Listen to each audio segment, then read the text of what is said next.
My name is Mary, and I'm 67 years old. I've lived most of my life in a small house by the sea. It's a place that has always been calm, where the rhythm of the waves matches the steady pulse of my own days. I raised 2 children here with Frank, my late husband. When Frank passed away, I thought I would have a hard time adjusting, but I've learned how to carry on, quietly and with patience. The days pass in a slow dance, books to read, knitting projects to complete, and long walks along the beach. But there's something I can't ignore anymore, a creeping feeling that time is slipping through my fingers. I can't quite put my finger on it, but I feel forgotten. Invisible, even. When I look at my children and grandchildren, I see them, but they no longer see me as I am. I used to be their center, but now it feels like I'm an afterthought. I love them all so much, but each passing year leaves me more uncertain of where I fit into their lives. At first, I tried to push those feelings aside, bury them under my quiet moments. But now, I feel them creeping up when I least expected. That I never wanted to be a burden, so I kept my distance, always mindful not to intrude too much into the lives of my children. Kate, my daughter, and Max, my son, were both busy with their own families and careers. And that's how I always saw myself, quiet, content to watch the world around me spin. But even though I didn't ask for much, the absence of acknowledgement, the little slights I didn't mention, began to weigh heavier with time. Kate, bless her, would invite me to family gatherings, but it felt more like a formality than an invitation to truly join in. She had her own children now, and the dynamics had shifted. I'd arrive at these gatherings and find myself hovering at the edges, watching as Kate ran around managing everything, sometimes barely giving me a glance. Max, on the other hand, was always more distant. I would see him in the kitchen for a few minutes, perhaps, exchanging pleasantries about the weather or the latest sports news, but then he'd disappear into the crowd. It wasn't that they were cruel. No, it was far more subtle than that. It was the way they'd look past me when they spoke, the way their conversations never seemed to include me unless I made the first move. I'd sit at the dinner table, a place I used to fill with conversation, and I could feel myself fading into the background like an extra in a scene that had no room for me anymore. It was never an explicit exclusion. They didn't slam the door in my face or tell me outright that I wasn't needed. It was in the little things, the way my presence was sometimes an afterthought, as if I were merely a figure in the background. It was the subtle shift that happened over the years. The phone calls that stopped coming. The invitations that no longer arrived. The silence that stretched between us, pulling tighter with each passing year. For years, I told myself it was fine. I didn't want to be one of those mothers who burdened their children. I didn't want to be the one who called too often, or asked for too much. I was proud, after all. I raised them to be independent, to have their own lives, their own ambitions. I didn't want to interfere. But even so, I missed them. I missed being a part of their world, feeling like I still mattered. So when Kate invited me to their family beach house for the weekend, I held on to that invitation as though it were a lifeline. Maybe this would be my chance to reconnect, to remind them of the importance of family, to remind myself of my place among them. But even before I arrived, something inside me told me it wasn't going to be as simple as I hoped. Kate's invitation had come suddenly, in the form of a text message. "Mom, we'd love for you to come join us this weekend at the beach house. It'll be good for all of us to spend some time together." The message had been kind, but it didn't have the warmth I remembered from our past interactions. It felt like an obligation, something she felt she had to do, not something she wanted to do. Still, I clung to the idea that maybe, just maybe, this weekend would be the start of something different. When I arrived at the beach house, the sun was setting, casting long shadows across the sand. I could smell the salt in the air, hear the waves crashing in the distance. The house, large and spacious, was filled with the familiar hum of family life, children running around, Kate and Max discussing something in the kitchen, the usual sounds of laughter and chatter. I tried to push down the nagging feeling in the pit of my stomach. I was here, after all. I was part of this. Or at least, I hoped I still was. The moment I stepped through the door, I could feel the tension. It wasn't overt, but it was there, lurking beneath the surface. Kate barely acknowledged me, her focus entirely on the children, and Max didn't seem to even notice I was there. I told myself it was because they were busy, that they were just caught up in the chaos of family life, but I could feel the distance between us growing with every passing moment. I watched as they laughed and joked with each other, exchanging stories and inside jokes that seemed to belong only to them. I smiled, of course. I didn't want to be a nuisance. but the feeling of exclusion gnawed at me. I sat there, in the corner, watching the life I used to be a part of unfold without me. At dinner that night, the feeling of isolation deepened. The table was filled with chatter and laughter, but it was as if I were invisible. No one looked at me, no one asked me about my life or my day. It was as if I didn't exist in their world anymore. I picked at my food, trying to force a smile, but it felt like a mask I could no longer hold up. Max and Kate were talking about their upcoming plans for the holidays, discussing a trip they were planning to take, and I couldn't help but feel left out. It wasn't that I wanted to go on the trip, I didn't, but the fact that I wasn't even part of the conversation stung.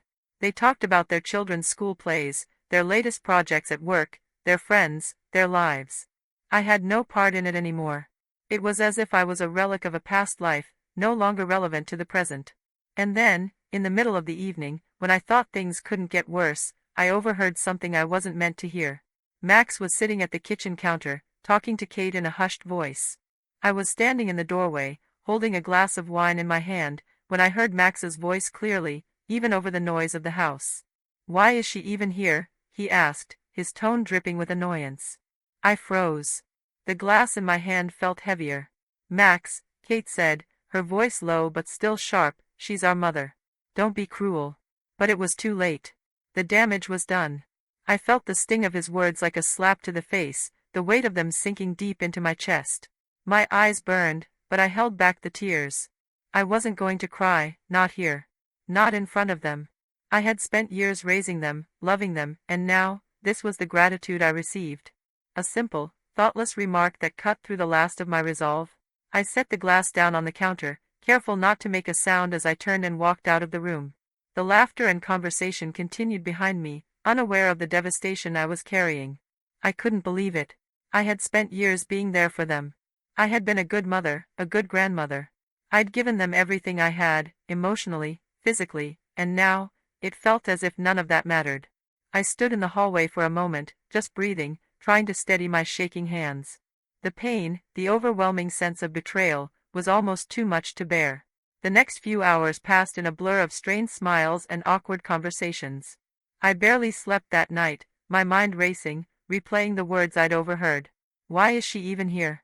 Max's voice echoed in my head, and I couldn't escape it. It wasn't just the words, though, it was the feeling behind them.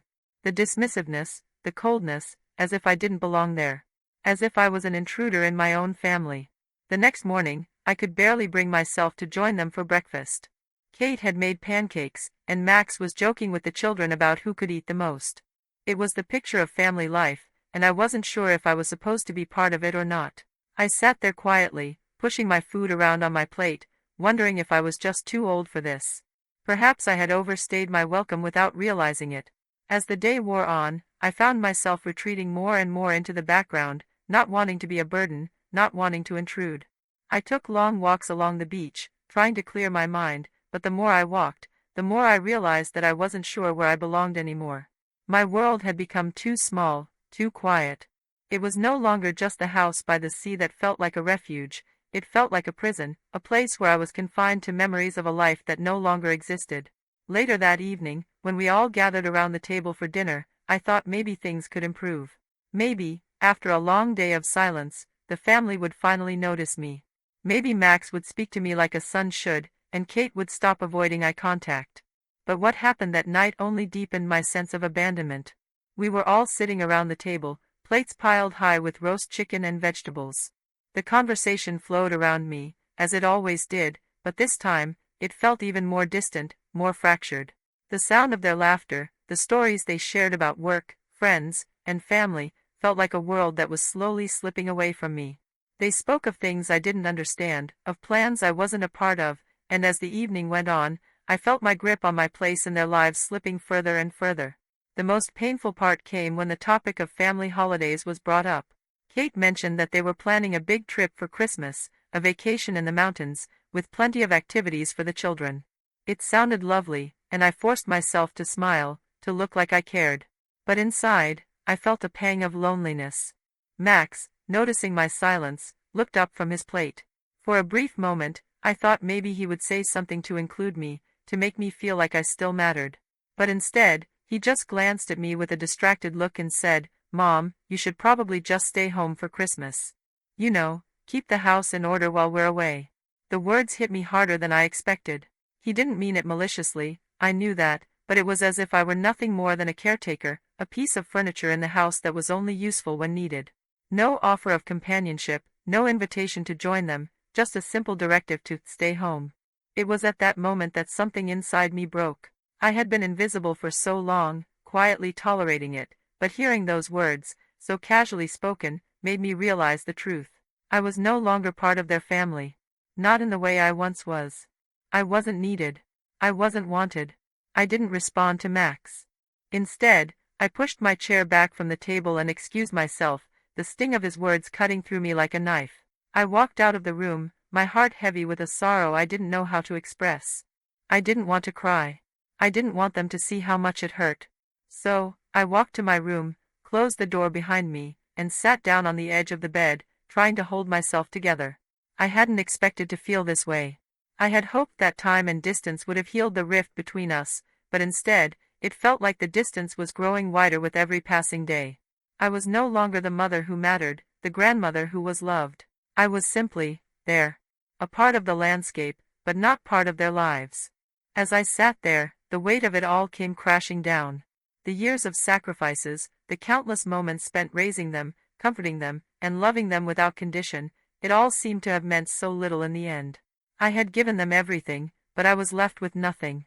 That night, after everyone had gone to bed, I found myself unable to sleep. I lay in the dark, staring up at the ceiling, listening to the sounds of the house settling around me. The faint rustling of the children in the next room, the distant hum of the ocean outside, it all felt so far away. So distant. I felt like a ghost, haunting the edges of a life that no longer belonged to me. The morning came too soon. I could feel the tension in my bones, the exhaustion from the emotional turmoil of the night before. I got up, made my coffee, and sat by the window, watching the waves crash against the shore. The sight was beautiful, but it did nothing to ease the pain I felt inside.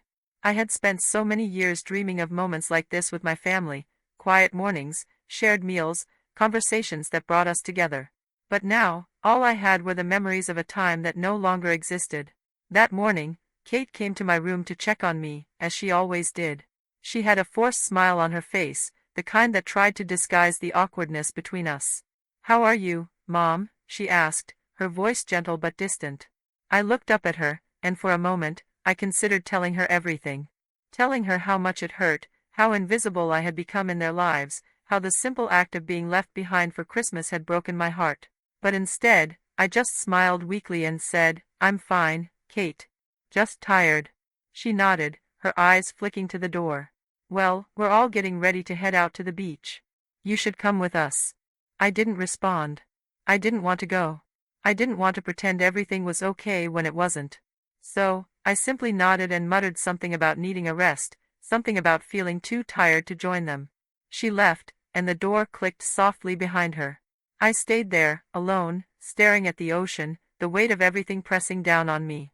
I had spent so many years thinking that I was important to them, that I still had a place in their world. But now, I wasn't so sure anymore. My place had been taken by other things, by their busy lives, their new priorities. I had been replaced, slowly but surely. The next day, after I'd turned down their invitation to the beach, the silence between me and my family seemed to stretch even further. I stayed in my room for most of the day, only leaving to get a quick bite to eat, but even then, I could feel the weight of their unspoken words. It was as though they were trying not to acknowledge me at all, or perhaps it was me who was too afraid to bridge the gap. Either way, it felt suffocating. That evening, after dinner, I sat quietly in my room, reflecting on everything that had happened. I was angry, yes, but more than anything, I felt a deep sense of humiliation. To be so easily dismissed, to be so easily forgotten, after everything I had given, my heart, my time, my love, it was as though I no longer mattered. It stung more than I could admit, and for the first time in years, I found myself crying. I didn't want to cry. I hadn't allowed myself to cry in a long time, but now it was like a dam had broken, and all the emotions I had kept bottled up for so long poured out in heavy, uncontrollable sobs. It wasn't just about the weekend at the beach house, though that was certainly a catalyst, it was about everything that had led to this moment. The slow erosion of my relationship with my children, the way they drifted away, the way they seemed so comfortable with me being nothing more than a background presence in their lives. I sat there on the bed for what felt like hours, wrapped in the quiet of the room, only the soft sound of the waves crashing outside for company. And when the tears finally subsided, I found myself thinking about how much longer I could endure this kind of loneliness. How much longer I could keep pretending that everything was fine when it clearly wasn't. Later that night, Kate came to check on me. I could tell by the way she knocked on the door, by the way she stood there with her hands clasped in front of her, that she was uncomfortable. She had always been the more sensitive of my children, but now, I saw something else in her eyes: guilt. "Mom, can we talk?" she asked, her voice soft. I nodded, not trusting myself to speak. She stepped inside and sat on the edge of the bed, looking at me with a mixture of concern and something else I couldn't quite place. For a moment, she didn't say anything. She just sat there, staring at her hands, almost as if she were unsure of how to approach the subject. "I know things haven't been easy between us," Kate said after a long pause. "I know you feel left out, and I'm sorry. I really am. It's just, things are so hectic with the kids, and work, and everything else. Sometimes I forget to make time for you." I nodded, though I wasn't sure how to respond. I wanted to tell her how much it hurt, how much it stung to be pushed aside, but the words didn't come. Instead, I just sat there, letting the silence between us stretch. "I didn't mean to hurt you, Mom," Kate continued, her voice faltering slightly. "I really didn't. I've been so busy, and I thought you were okay on your own. But I should have been more present. I should have noticed how you were feeling." I wanted to tell her that it wasn't just about being present. It was about more than that. It was about being valued, about being seen. But I couldn't bring myself to say it. I just nodded again, swallowing the lump that had formed in my throat. Kate's eyes welled up with tears as she reached out and took my hand in hers. "I'm so sorry, Mom. I don't want you to feel like you're invisible. You matter to me. You always have." But I knew, deep down, that it was too late. The damage had already been done. The years of neglect, of being overlooked, had taken their toll. I wasn't sure if one apology would be enough to fix everything, but I wasn't sure it even mattered anymore. It wasn't about her apology, it was about what had happened before it. It was about the years of quiet exclusion, the steady realization that I was no longer part of their world. "I know you didn't mean to hurt me, Kate," I said finally, my voice strained. "But sometimes, the hurt doesn't come from intention. It comes from the feeling of being forgotten, of being left behind." She squeezed my hand, and I could see the regret in her eyes, but I couldn't help but feel that it was all too little, too late. "I'll try harder, I promise," she said, though I couldn't tell if she meant it. I wanted to believe her, but I was no longer sure I could. The next day, I decided it was time to go home. I had already made up my mind, but I didn't want to leave the beach house without saying goodbye. I packed my things slowly, each movement deliberate, as though the act of packing was a way of sealing the finality of the decision I had made. I wasn't angry at Kate. I wasn't even angry at Max, though I had every right to be. I was simply tired. Tired of trying. Tired of pretending that things could go back to the way they used to be. When I went downstairs, I found Kate sitting on the couch, her eyes red from crying. She stood up when she saw me, her expression unreadable. "You're leaving?" she asked, her voice soft, almost hesitant. "I think it's time," I said quietly. "I don't belong here anymore, Kate. I haven't for a long time." Kate didn't say anything for a moment. She just stared at me, her expression a mix of sadness and something else, maybe guilt, maybe resignation. "I'm sorry, Mom," she whispered. "I really am." I nodded, but the words didn't come. I didn't know what to say anymore. We had reached a point where apologies couldn't fix what had been broken. The silence between us felt heavy, suffocating, and I knew that nothing I could say would change the way things were now. I grabbed my bag and walked toward the door, but just as I reached for the handle, I turned to look at Kate one last time. "I hope things get better for you, Kate. I really do. But I can't stay here. Not like this." With that, I stepped out into the cool evening air, feeling a strange mixture of relief and heartbreak. As I walked toward my car, I knew that my life was about to change, but I wasn't sure what that change would look like. I wasn't sure if it was even possible to rebuild the relationships I had lost. I had made up my mind. It was time to move on, time to stop waiting for them to remember me. Time to take control of my own life. The drive home was quiet, the kind of silence that settles into your bones, the kind that speaks more than words ever could. The familiar road stretched out before me, winding through the same coastal landscape I had spent so many years driving. The house by the sea, my sanctuary for so long, seemed distant now, more like a place I used to live than a home. With each mile, I felt myself drifting further from the life I once knew, from the family that no longer saw me, and from a past that was slipping away like sand between my fingers. I didn't know exactly what I was going to do next. I had no grand plans, no clear path forward. All I knew was that I couldn't keep living this way, waiting for phone calls that never came, for invitations that were always just out of reach. I had spent so much of my life trying to be the woman they needed, trying to be the mother, the grandmother, the constant presence. But I had become nothing more than an afterthought in their lives. It was time for me to stop waiting for their acknowledgement and start living for myself. When I got home, I didn't feel the usual comfort I once did. The house was quiet, too quiet. There were no children's laughter, no Frank's voice calling from the other room. The walls seemed to echo with the absence of life, and I was left standing in the middle of it, unsure of who I was anymore. My family had moved on, and I had been left behind. The life I had built, the life I had centered around them, had become a hollow shell, empty and without meaning. For the first time in a long while, I allowed myself to feel the full weight of the loneliness that had been building inside me. It wasn't just that I was alone in this house, it was that I had allowed myself to become invisible. I had given so much of myself, year after year, but I had never asked for anything in return. Now, I was reaping the consequences of that neglect, and it hurt more than I could have imagined. But instead of sinking deeper into the sadness, I decided to take control. I didn't want to live in the shadows anymore. I didn't want to be a passive observer in my own life.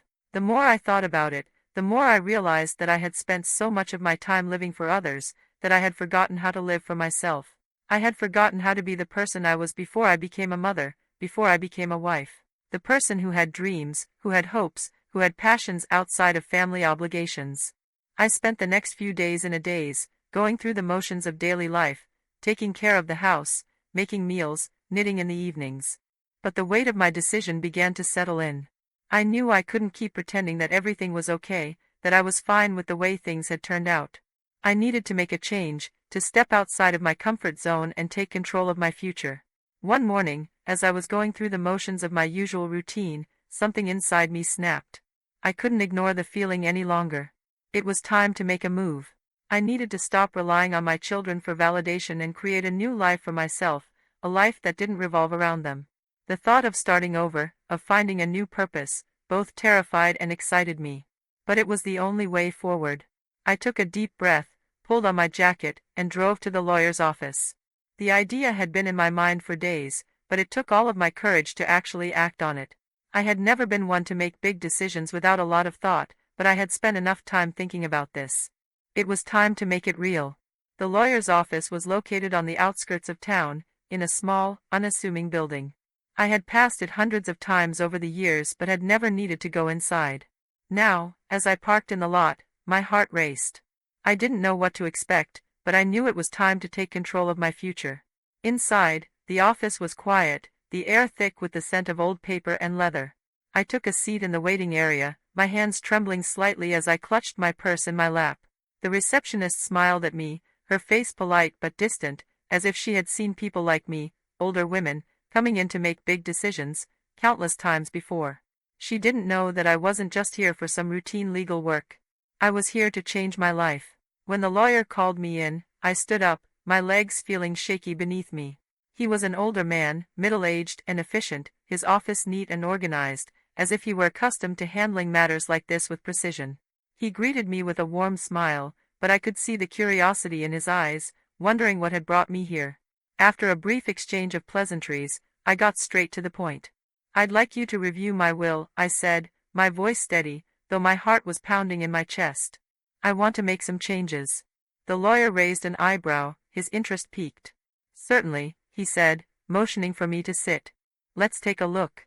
I handed him the document, the one that had been sitting in my drawer for years, gathering dust. It was a simple will, one that divided everything evenly between my children. But as I sat there, watching him read through it, something inside me hardened. "Mrs. Thornton," he said after a moment, looking up from the document, "are you sure you want to make these changes?" I nodded, my decision clear.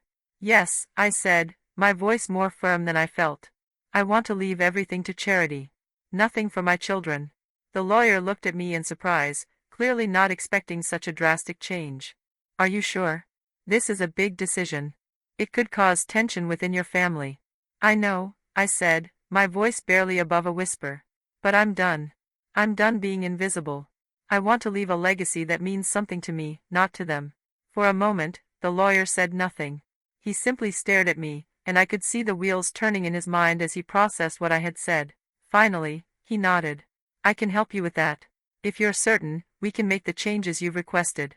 And so, right there in that small office, I made my decision. I would no longer be bound by the expectations of my children. I would no longer be the mother who lived in the shadows, waiting for their acknowledgement. It was time to start a new chapter, to embrace the freedom that had always been mine, but that I had never fully claimed. When I left the lawyer's office, I felt lighter than I had in years. It was as though a weight had been lifted from my shoulders. I had made a choice, and for the first time in a long time, I felt like I was finally taking control of my life. I no longer had to wait for their approval, their attention, or their validation. I was free to live my life for me. I spent the next few weeks taking small steps toward my new life. I found a small apartment on the outskirts of town, in a quiet neighborhood that overlooked a park. It was peaceful, far removed from the noise and clutter of my old life. There, in the stillness, I began to rediscover myself. I started to fill my days with things I had long forgotten, taking long walks in the park, reading books that had gathered dust on my shelves, learning to embrace the solitude that had once terrified me. I also started to explore new hobbies, things I had always been curious about but never had the time for. I took up photography, capturing the world around me in ways I had never seen before. I began to make new friends, people who appreciated me for who I was, not for what I could give them. I had finally learned to live for myself. The change was gradual, but it was real. For the first time in years, I felt a sense of peace. I had been invisible for too long, but now, I was starting to see myself again. I was becoming the woman I had once been, the woman who had dreams, who had a future, who didn't need anyone's approval to be happy. The weeks that followed were some of the most fulfilling of my life. The apartment, though small, quickly became my sanctuary. Its windows faced a quiet park, with trees that bloomed in spring and changed colors in autumn. It wasn't much in terms of square footage, but it was mine. The light that streamed through the windows each morning felt different, brighter, more hopeful, like a new beginning. For the first time in years, I didn't have to keep up with the needs and expectations of others. I could wake up when I wanted, go for walks, enjoy my coffee without the hum of other people's conversations. I realized how much I had missed the sound of my own thoughts. My days felt longer in the best way possible, full of possibility and calm, free from the weight of waiting for others to acknowledge me. I threw myself into photography, something I had always wanted to try but never had the time for. I spent hours exploring the park, snapping pictures of anything that caught my eye, the play of light on leaves, the quiet beauty of a bird perched on a fence post, or the way the sky looked before dusk. There was something about capturing the world in photographs that made me feel alive again. It was like I was seeing everything for the first time, through fresh eyes. At first, it was just a hobby, something to fill the space in my days. But as time went on, I started to get better. I learned how to use the settings on the camera, how to play with angles and light to capture the essence of a scene. I started reading books about photography, looking at the work of artists I admired, and studying their techniques. It was invigorating, like unlocking a part of myself I had forgotten existed. The more I practiced, the more I realized how much I had been missing all these years. Photography wasn't just about taking pictures, it was about seeing the world in a new way. It made me notice the small details, the way sunlight bounced off a puddle after rain, or the way shadows played on an old stone wall.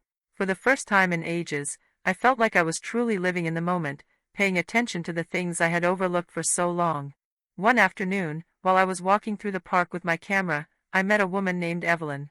She was sitting on a bench, sketching in a notebook. Her long, silver hair framed a face that seemed both wise and kind. She looked up as I walked by, and we exchanged a polite smile.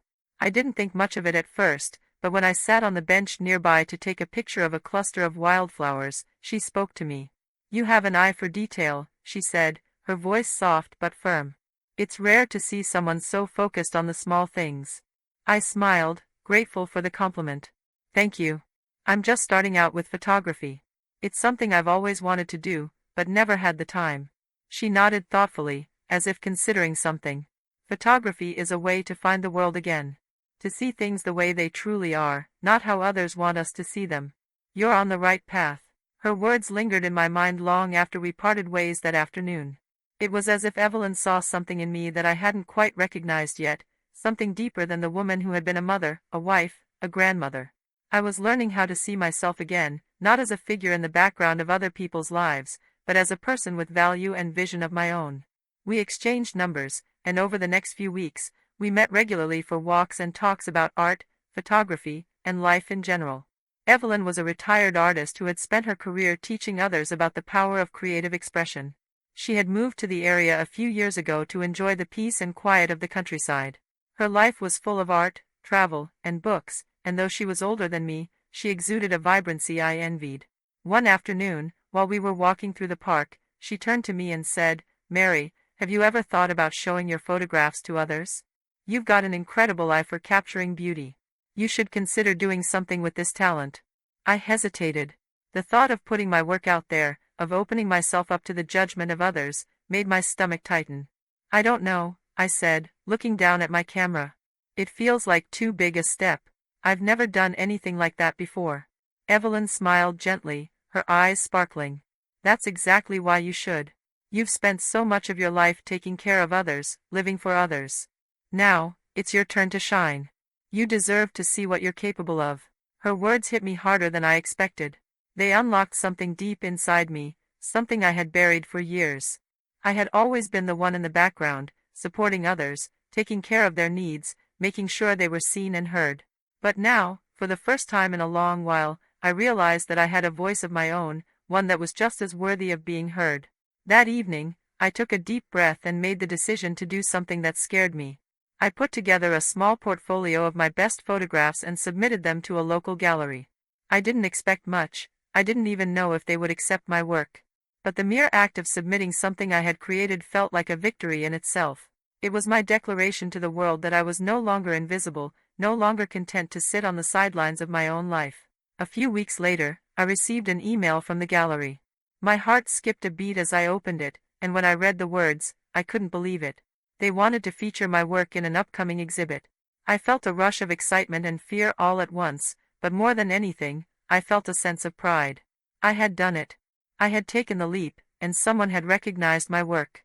It wasn't just about the recognition, it was about the fact that I had done something for myself, something that brought me joy and fulfillment.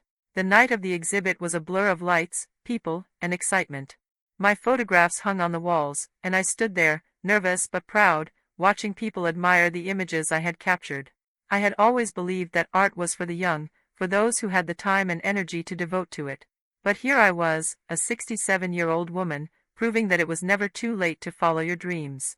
As the night wore on, I met people who genuinely appreciated my work, who saw me not as a mother or grandmother, but as an artist with something to say. It was an overwhelming feeling, one I hadn't experienced in years. For the first time in a long while, I felt like I was part of something bigger than myself, something that wasn't defined by my past, but by my present and my future. As the evening drew to a close, I found myself standing by the window, looking out at the city lights. The sense of peace I had been searching for all these years was finally within reach. I was no longer living in the shadows of others. I had found my place in the world again. The exhibit had opened new doors for me, doors I never imagined could be opened at this stage of my life. But it was enough. It was enough to know that they were trying. That they were seeing me again, not as a burden, not as a forgotten relic, but as a woman worthy of their attention, worthy of their time. The transformation I had started in my own life was slowly beginning to reflect in my relationship with my family. And though I wasn't sure what the future held, I knew one thing for certain: I was no longer invisible. I began to see them differently as well. The bitterness I had once felt started to fade, replaced by a deep understanding. They weren't perfect, and neither was I. But we were all doing our best. We were all trying to heal, even if it was one small step at a time. One Sunday afternoon, I found myself sitting at a small cafe with Kate and Max, the three of us talking as if no time had passed. It was uncomfortable, but it was also beautiful. There were still scars, still moments where the old pain resurfaced, but there was a new possibility in the air, a possibility that I had never allowed myself to see before. The small, tentative steps we were taking toward each other felt like a fragile yet hopeful beginning. Perhaps we would never be the same family we had been before, but that didn't matter anymore. What mattered was that we were moving forward. And that was enough. As the weeks rolled on, I found myself walking a delicate line. The balance between the life I had created for myself and the life I was reintroducing to my family was fragile, one that I feared would break at any moment. But, surprisingly, it didn't. Instead, it felt as though the cracks in our relationships were slowly beginning to heal.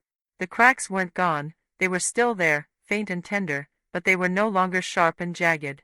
They had softened with time, and with each conversation, with each act of effort, the distance between us closed, albeit slowly. Kate and I had lunch a few days ago, just the two of us, for the first time in what seemed like an eternity. It wasn't an extravagant gathering, no formal occasion, just a quiet lunch at a cafe I used to take her to when she was younger. I had been so used to pushing away my feelings for so long that I hadn't noticed how much I missed her presence. I missed the woman she had become, the kind of mother she was trying to be to her children, and even the awkwardness between us wasn't enough to dull the sweetness of that simple afternoon. "Mom," she said, breaking the silence between us, her voice laced with hesitation, "I've been thinking a lot about how things used to be between us." I looked up, surprised at how open she was being. "I know we've had our issues," I replied, "but I'm trying to be present for you now, Kate. I'm not perfect, and I'm not pretending everything can go back to the way it was, but we can try, can't we?" Kate took a deep breath, her eyes searching mine. "It's not about going back. It's about moving forward, in whatever way we can. I think I've been so focused on everything else, my kids, work, life, that I forgot how important you were to me." I smiled softly, my heart aching but swelling with the recognition that Kate was genuinely trying. "You were always my priority, sweetheart. And I guess I lost sight of that too." We sat there for a long while, talking about everything and nothing. It was uncomfortable at times, but it felt good. And for the first time in a long time, I didn't feel like I had to fill the silence with words to bridge the gap. We just existed in the moment, and it was enough. But it wasn't just Kate.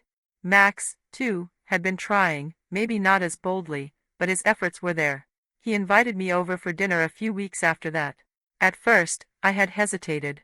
The idea of sitting around a table, pretending as if everything was fine, felt like a challenge.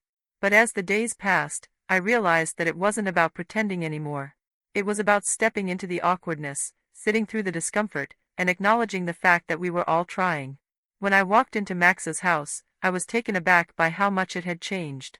The kids were older, the walls decorated with photos of their latest vacations, school plays, and family events. It was all so normal. So perfect.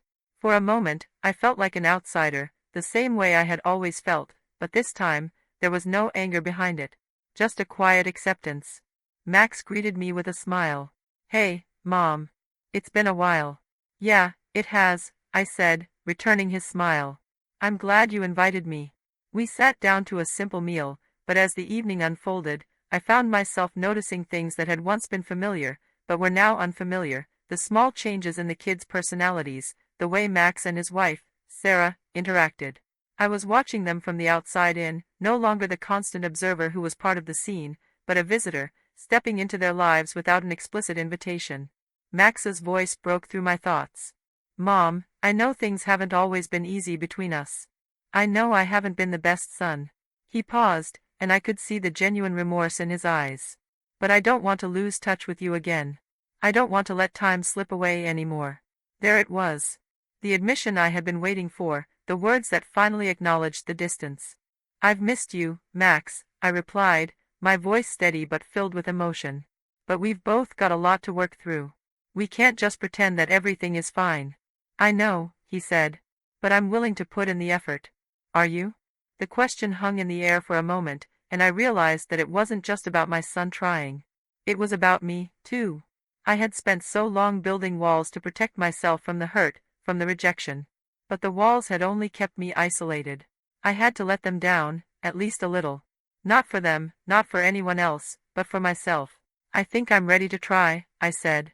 "I don't know how it's going to look, or if it will ever be perfect. But I'm willing to try." That evening was the start of something new. It wasn't a magical moment where everything was instantly healed, but it was a moment where we all acknowledged the past and the pain it carried, and we made a silent pact to move forward, however that would look.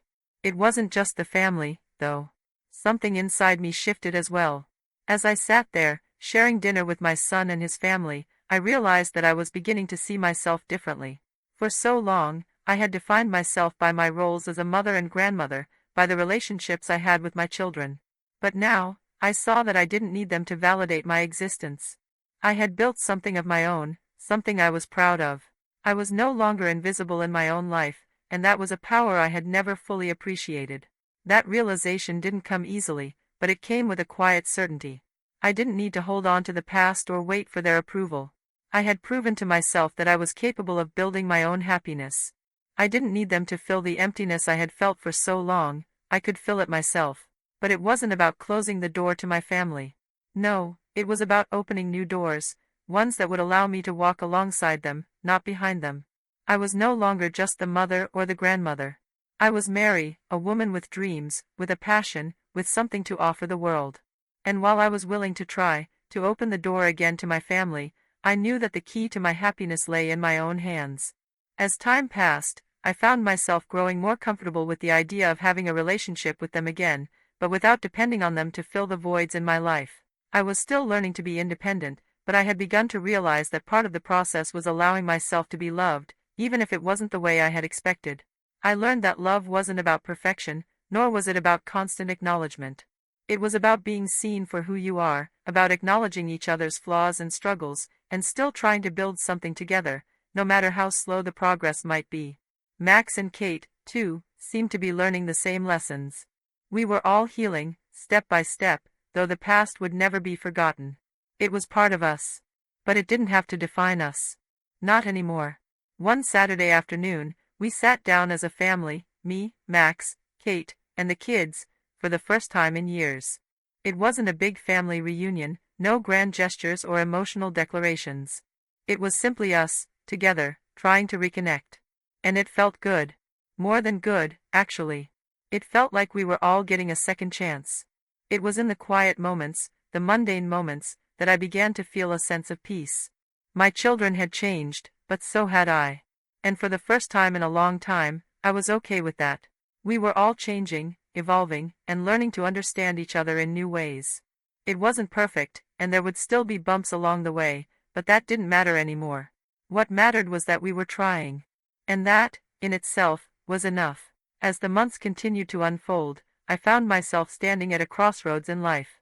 My relationship with my children, though mended in many ways, was still in the process of evolving.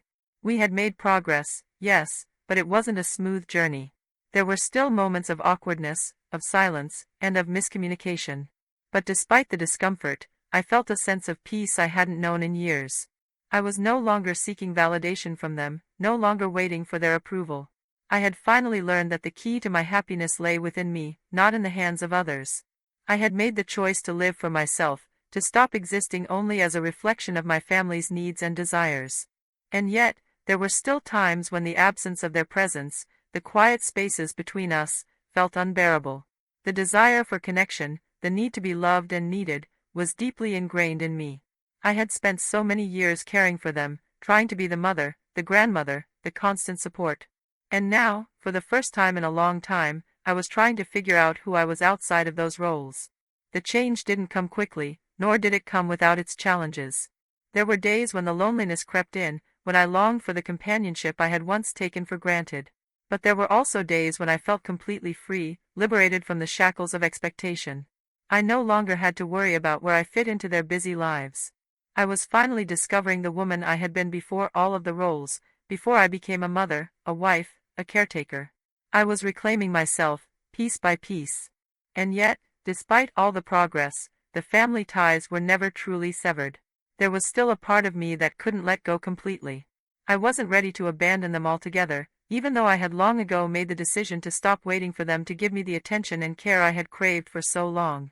There was a part of me that wanted to believe they would eventually see me for who I truly was, not just as their mother or grandmother, but as a woman who had her own dreams and desires.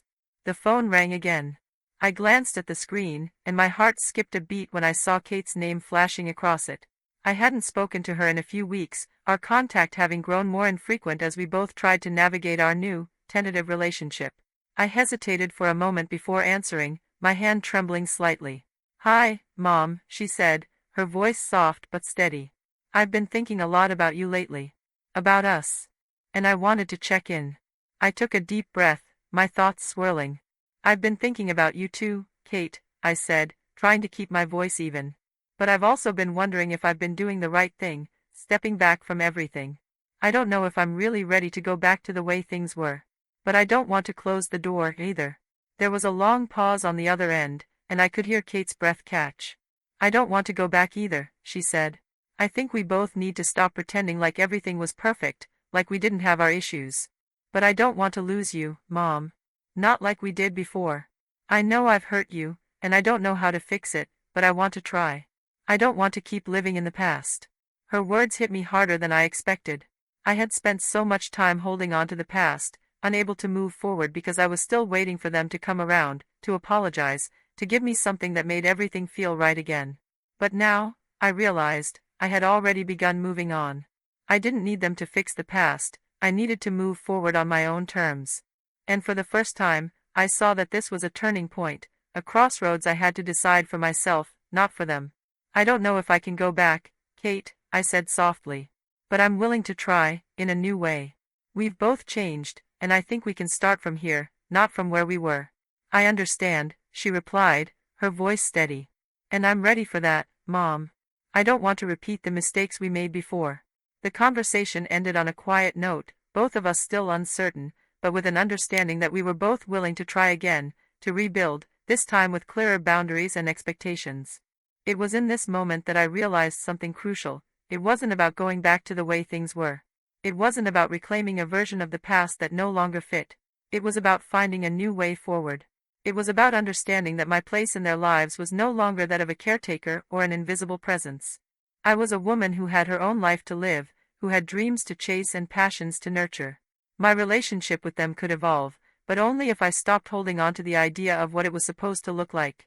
As the days went on, I continued to take small steps toward a new future.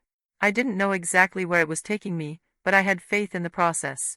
I had already built a life for myself that was rich with meaning and fulfillment, one that didn't rely on anyone else to complete it. My photography flourished, and I found myself pushing my own boundaries, exploring new techniques, and traveling to new places to capture the beauty of the world through my lens. My relationship with my children, too, continued to evolve. There were still moments of tension, moments when old patterns tried to creep in. But there was also the understanding that we were moving forward together, not as we had been before, but as we were now, changed, yes, but still family. The final decision I had made, to live for myself, to stop waiting for them to validate me, had been one of the hardest and most freeing decisions of my life. I had opened my own door, walked through it, and found the courage to leave behind the past. And in doing so, I had created a new future. A future that was mine. I had never felt this free, this unburdened by the weight of past expectations. I no longer felt the need to apologize for who I was or explain myself to anyone. I was free to live in the fullness of who I had become, someone with a past, certainly, but with a future full of possibility. As the seasons changed, I continued to explore the world through my photography. I traveled to places I had always dreamed of visiting, capturing the beauty of the unfamiliar. Each photo I took felt like an affirmation of my new life, each frame a testament to the strength I had found within myself. But there were also quiet moments, stillness between my days of exploration, when I found myself reflecting on what had transpired. The relationship I had with my children was still in progress. It wasn't perfect. It wasn't how it once was. But we were learning how to be together in a way that respected who we had become, not just who we had been. I knew that the road ahead would still have its ups and downs. There would still be misunderstandings, moments of doubt, and times when the old wounds resurfaced. But I had learned how to move forward, even through the discomfort. I had learned that it was okay to put myself first, to choose my own happiness. And in doing so, I had found a kind of peace that I had been searching for all my life. The final decision was mine, and it had been the most powerful choice I had ever made. I had chosen myself, and in doing so, I had opened up a future that was mine to shape. As the seasons passed, I began to notice the changes in myself that I hadn't fully appreciated before. I had, in many ways, become a new person, Not because of the things I had accomplished, not because of the external validation I'd once craved, but because of the internal shift that had taken place. I no longer sought approval from my children, or anyone else, for that matter. I was no longer the woman who existed on the fringes, waiting to be seen, to be acknowledged. I was the woman who had learned to see herself, to claim her own worth, her own place in the world. Photography had become my anchor, the lens through which I saw the world, and through which I finally saw myself. It was more than a hobby now, it had become a passion, a calling. I spent more time traveling, visiting small towns, hidden corners of cities, and scenic landscapes that were untouched by time. Every photograph I took was an expression of freedom, an affirmation that I was living for me. I was no longer tethered to the life I had once known, instead, I was forging my own path. With each new place I explored, I found more of myself. The quiet streets of old towns, the bustle of city markets, the serene beauty of mountains, I had a renewed sense of wonder and appreciation for the world around me. But more importantly, I had a deep sense of gratitude for my own journey, for the courage it had taken to walk away from the past and create something new. Through my travels, I also began to meet new people. Artists, travelers, entrepreneurs, people who, like me, had forged new paths in their lives, people who weren't afraid to start over, to take risks. We shared stories, we laughed, we connected on a level I hadn't experienced in years. And in these conversations, I realized something even more profound. I wasn't alone in my quest for freedom. So many people had walked away from their pasts, from their old lives, to pursue something deeper, something more authentic. The connections I made with others felt like the pieces of a puzzle coming together. I didn't need to depend on my family's approval anymore. I had found my tribe, people who saw me for who I truly was, not for the roles I had played in the past, not for the mother or grandmother they thought I should be. It was liberating, and with each friendship, I felt more confident, more complete. Despite this newfound freedom, there were still times when I felt the shadow of my past life linger. I hadn't completely closed the door to my family, it was still ajar, waiting for them to come in, to truly see me for who I was becoming. But I had learned not to wait. I had learned that it was okay to live without needing constant validation from others. In the quiet of my new life, I had found a profound peace. One of the greatest gifts I had given myself was the ability to stand alone. No longer did I define my worth through the lens of motherhood or grandmotherhood. I was more than that. I was Mary, a woman who had lived a full life, a woman who had the courage to begin anew, a woman who had made the difficult but empowering decision to prioritize her own happiness. This wasn't selfishness, it was self-respect. It was recognizing that I had a life to live that was just as important as the lives of those I had raised. As time moved on, the phone calls from my children became more frequent, though not necessarily more meaningful. Kate and I continued to rebuild our relationship, albeit slowly. I had started to realize that our bond could never go back to what it was, it didn't need to. We were two different people now, both scarred by the years of distance but both willing to try again. Sometimes we would talk for hours, other times only for a few minutes. The important thing was that we were trying to meet each other halfway. Max, too, reached out more often. We began talking about things beyond the surface level, the frustrations of parenting, the challenges of balancing work and personal life, the occasional joy of a quiet morning with a cup of coffee. I didn't expect him to be the son I had once wanted him to be. Instead, I accepted him for who he was, and he did the same for me. It was no longer about the past, but about moving forward with mutual respect and understanding. It wasn't perfect, and at times, it felt as though we were still groping in the dark, trying to find our way back to each other. But what mattered was that we were trying. There was no more pretending, no more holding on to old ideals of what a family should look like. We were simply doing our best, learning how to exist alongside each other in a way that felt authentic, not forced. But despite the renewed connections with my children, there was still a part of me that realized I didn't need them to complete my life. I had already found a sense of completeness in myself, in my work, in the life I was building. The decision to focus on my own happiness, to create a life for myself independent of my family, had been one of the best I had ever made. It had been hard, oh, so hard, to break free from the ties that had bound me for so long. But once I had made that decision, I felt lighter, freer, more at peace than I had in years. There were still times when I missed the family moments, the birthday parties, the holiday gatherings, the shared laughter. And yes, there were moments of sadness, of longing for the life that had once been. But the difference now was that I didn't feel compelled to chase after it anymore. I had let it go.